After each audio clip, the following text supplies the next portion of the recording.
Kuthi usabaningi ukuveza ungizwa kodwa-ke masithatha ukubheka futhi kwangazi ukuthi ukhuluma iqiniso. Mayethakaze wanyathela emzini kaKhuzani, akaze nangelilodwa ilanga anyathele emzini kaKhuzani abeke unyawo khona.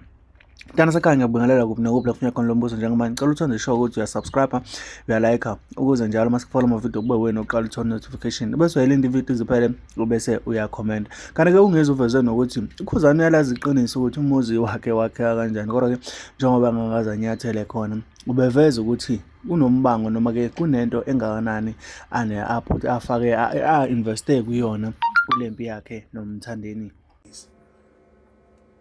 Sibuya ngisho kwenqamalala phakathi ubaba uNxamalala exazulula ngihamba umama wabengizalayo ezelile kusala kuhamba kwabo emhlabeni kwakhulunywa lapha kwahlanjululwa ngendlela kwahlanjululwa ngayo kodwa noma ngabanga naxazululo kodwa izinto eziningi zakhulunywa nomfana wami engamkhulisa ngisho umuzi lo awakhile ngaze unyathele kuwona ekujuleni kwenhliziyo yakhe uyazi ukuthi lowo muzi wakhe kanjani, uyazi ngisho iplan yawo ukuthi yakhe kanjani, uyazi ngisho uma ukuthi wabathathaphi, uyakwazi lokho.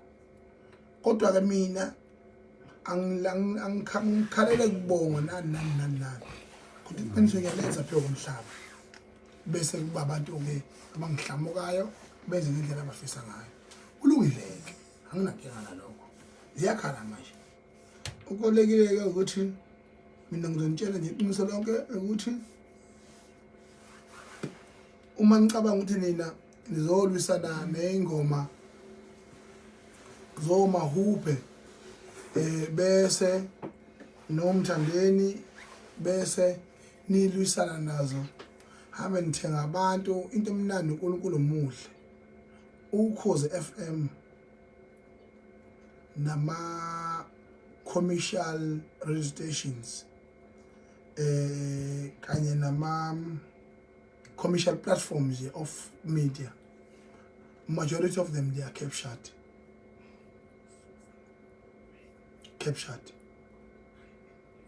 Ulula-ke lapho-ke ngaxoshwa emsakazweni mina ngenxa yakho ndodana wami lo waguthuza waze wafika kubaphathi waze wawusithela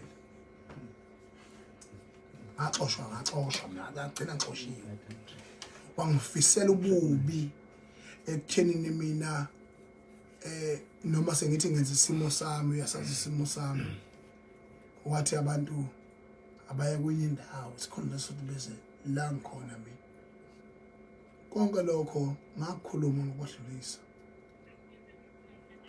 Manje-ke impendulo yomdali ayiqomeli imlibi finyawo kayiqomeli iqomela ngesikhathi sayo ucela ikhipha ngesikhathi sayo. Ngakho-ke kubalulekile ukuthi ezizweni zazi nje noma kungabayala kusinekwa kuhlonishwa abantu kodwa iqiniso linazi noma ningasibiza ngamaxoko ubusuku nemini ngisho ngenzani ngendaba nje iqiniso futhi linazi kude la kusuka khona kodwa yimini umnikazi walento.